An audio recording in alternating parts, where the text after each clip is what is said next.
Hi, my name is Xavier Javier, representing Pulilan, Bulacan.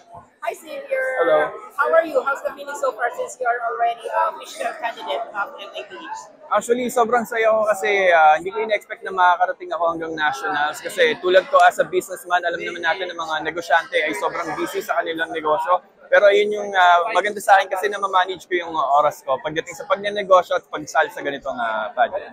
Are you excited? Yes, of course. I'm very excited po. So, ano-ano mga preparation mo for this competition?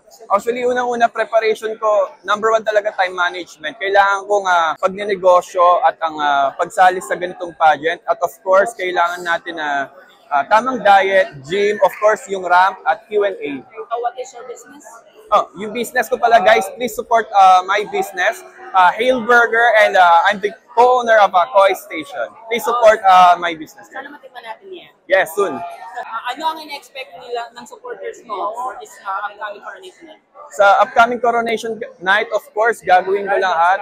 Pipilitin natin manalo. Pipilitin natin na maganda ang maisot natin para ma-impress natin ng mga taong manonood sa atin at sumusuporta sa atin. Oh, that's perfect. Thank you so much. Thank you so much.